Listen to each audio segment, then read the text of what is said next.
ganama yoo ol kaate jecha fi galaamti ganama hirriba kaanan kursiin kan keelaan yoo gadi baatu hiriyoota kee keessatti sirraa bareeda. Durba mana madaamii hojjattu yoo fuute jechuudha. Alaa yoo keessummaa fuutee galteen keessummaan kan keessirraa gammadis biraa deemu. Aboo mana ebaluu bar isa wajjin mana galee akkaataa jaartiin isaa itti nama keessummeessitu bunni isiin nuu dhaabde nyaanni isiin nuu hojjettee nyaanne siin jedha. Taana keessa deemtu yoo fuute jechuun biraazar san dhiirumatti qabi.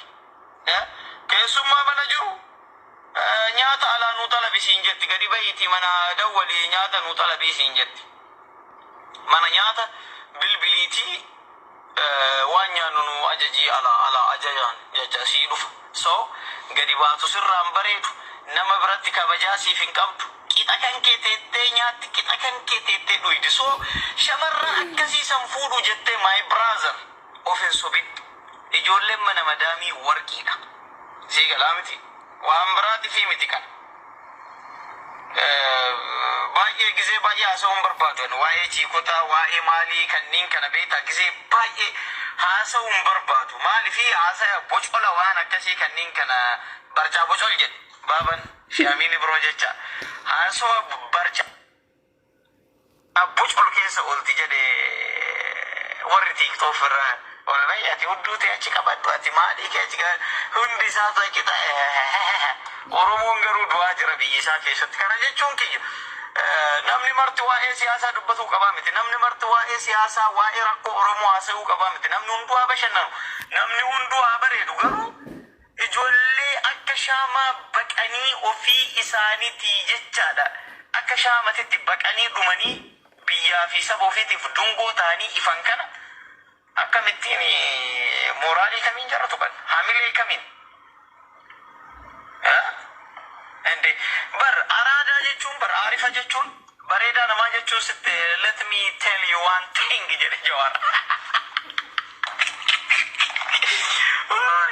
Araadaa jechuun sila koi uffata manaamina kana shaayin irraa bar laal warra biyya keessa jirtanii nalaalaa jirtanii fi warra garagaraa jecha si galee Dubai kana keessa yoo jiraatte jechuun UAE keessa yoo jiraattu hojii xiqqoo wayyoo hojjettee jette ati of bareechisuudhaaf tartiibuma xiqqoo ishee ati beeki malee wanni hunda sahal salphaa UAE keessatti jirtu tamana.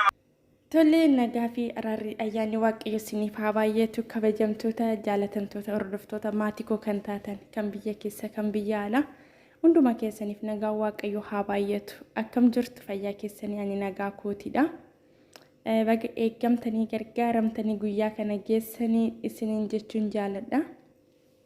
Tole ka viidiyoo kiyyarratti yaada obboleessi keenya kaase waa'ee shamarran biyya Arabaa yaada baay'ee bareeda tokko kaase. Dhugaa dubbachuudhaaf taananii shamarran biyya Arabaa nama chaalenjii hedduu keessa darbitee waa baay'ee beektudha. Namni ittiin madaalamu hin jiru dhugaa dubbachuudhaaf taanan. Hedduu tokko nama baay'ee namatti toltudha shamarran biyya Arabaa. Nama waan hunda beektudha. Nama karoora jireenyaa, akkaataa jireenyaa, rakkina jireenyaa, gammachuu jireenyaa waan hunda nama beektudha jechuudha shamarran biyya Arabaa. Namoota sammuu dadhabaa tokko biratti akka ilaalcha hin taanetti ilaalamti jechuudha. Namoonni tokko shamarran biyya Arabaa ishee shintibeetii dhiqxumoo shamarran biyya Arabaa ishee Baangaalii Pakistaanii wajjin akkas taatumoo jedhu. No, hunda isaanii miti kan akkas ta'u. Namoonni kaayyoo manaa ba'aniif beekan jiru. Namoonni maatii isaanii jijjiiruudhaaf, haadhaaf abbaa isaanii jijjiiruudhaaf manaa bahantu jiru jechuudha. Warri immoo akkasuma zim jedhanii ofumaaf odoo hin yaadin nama tokkos gargaaruudhaaf jireenyi maal akka ta'e osoo hin beekin biyyarraatii bahanii maqaa ijoollee shamarran biyya Arabaa balleessan hedduutu jiru jechuudha. Kan waanuma jireenya hin beekne, kan jireenyi maal akka ta'e hin beekne, kan baay'ee nama gaddisiisan jechuudha. Namoonni kan qabu warroota akkasii ilaaluudhaan maal jedhu shamarran biyya Arabaa jedhanii maqaa nama xureessu jechuudha. Sababii nama tokkootiin namni kumaatamni maqaan bada jechuudha. Maqaan shamarranii immoo tokkuma jechuudha. Dhugaa hedduu tokko natti tolee jira jechuudha obboleessa keenya. Shamarran biyya Arabaa warqiidha. Hin argamtuyyuu. Dhugaa Rabbii hin argamtu jechuudha shamarran biyya Arabaa. shamarran biyya arabaa jechuun warqiidha. Warqii tokko jechuudha yeroo dhoqqee keessa jiru nama abbaa barbaadeet irra deemuu danda'a. Warqii ta'uu waan hin beekneef jechuudha. Namaaf horii hin qaburra deemanii darbu jechuudha. Garuu gaafa warqii ta'e miidhagee gabaarra oole immoo maal ta'a namoota hundatu bitachuudhaaf hawwa jechuudha. Namoota hundatu geexxachuudhaaf hawwa. Namoota hundatu harka irratti baatee gurra irratti morma irratti baatee deema jechuudha. Funyaan diras irratti baatanii deemu jechuudha warqii. Kanaaf iyyuu shamarran biyya arabaas immoo gaafa rakkinaa fi dhiphina ishii keessa darbite bakka yaadde geesse beektu hundumatu hawwa jechuudha. Hundumatu jireenya isaatiif hawwa jechuudha. Eessani nan mucayyoo kana argadha, eessani nan waliin jiraadha kan jedhanii yaadan baay'eetu jiraachuu danda'u jechuudha. Ishii immoo akka warqii dhoqqee keessa hin baanetti lafatti hafte jechuudha. Ishii waan baateef hin beekne waan hojjettu wallaaltee maqaa shamarran arabaa balleessitu immoo waliin jiraachuu dhiisiti. Uumamuudhuma ishii namni ishii jibbutu jira jechuudha. Ijumaan arguudhuma nama jibbutu jira jechuudha. Kanaaf iyyuu shamarran biyya arabaatiin eenyullee madaalamuuti hin danda'u. Akka yaada dhuunfaa kootti eenyullee madaalamuuti hin danda'u.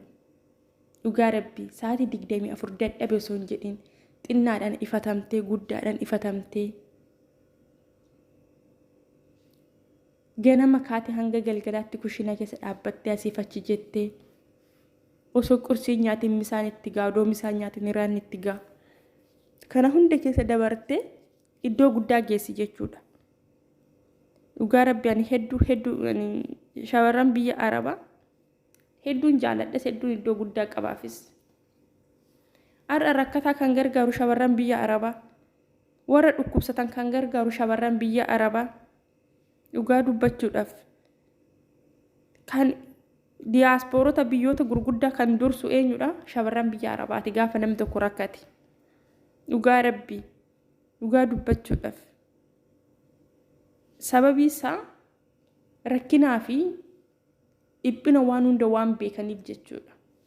Amma warroonni diyaaspoora ofiin jedhanii biyyoota gurguddaa keessa jiran odoo qabeenya qabanuu kan nama hin gargaarre hedduutu jira jechuudha. Kanaaf iyyuu namoonni ilaalcha hin taane ijoollee arabaatiif qabdanii sammuu keessantu dadhabaadha dhugaa dubbachuudhaaf. Kan akka mucaa kanaa baay'isee nuufaa jiraatu daddabalee jechuudha. Jecha baay'ee namatti toludha kan inni dubbate. Dhuguma shamarran isheen haala dhadhaabbattu hojii maal beekti? Akkaataa keessummaatti gaggeessan maal beekti? Maaliif ree waan manaa baate waan hin beeknee fi gaafumayyuu jireenya keessa galtee amma madaamonni tokko akkaataa qursiitti hojjetan dhiisati kushinaa kan galuu hin beeknetu jiru. Akka isaan ta'aa jetti gaafsan ishee. Akkuma mucaan jedhe nyaata nuu xalabi jetti malee nan hojjedhee keessummaa si gaggeessa hin jettu. Garuu shamarran biyya arabaa qimamiin immoo ishiin gidi jettee mohinnatiidhaan waan hunda beektee waan hunda keessa darbite maal gooti? Akkaataa keessummaatti gaggeessitu beekti, akkaataa keessummaatti simattu beekti. Wanti hojiin kamillee kan dalgashiitti galu hin jiru jechuudha. Qimamii hedduu kan namatti tolan jechuudha. Haalli hojiillee akka itti irraa bareedu dhugaa dubbachuudhaaf.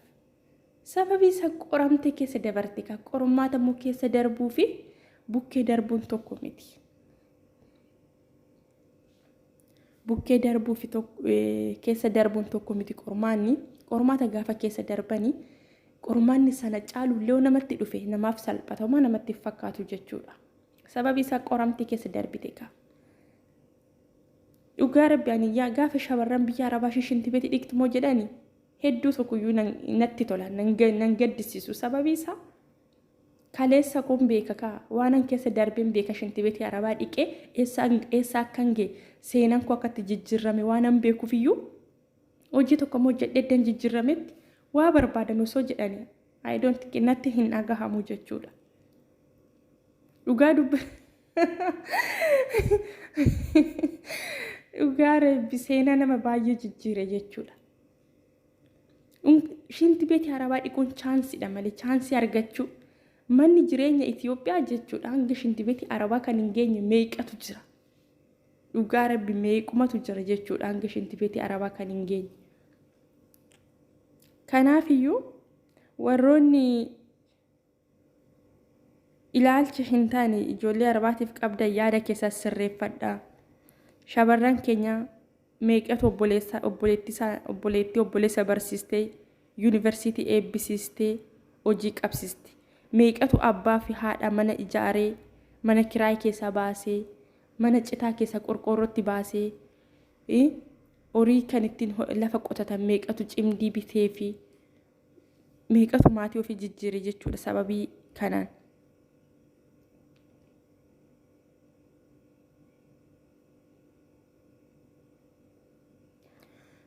Kanaafiyyuu shamarran keenya shamarran warqiidha isiniin jechuutiin jaaladha. Yaanni obboleessa keenya waan baay'ee natti toleefidha.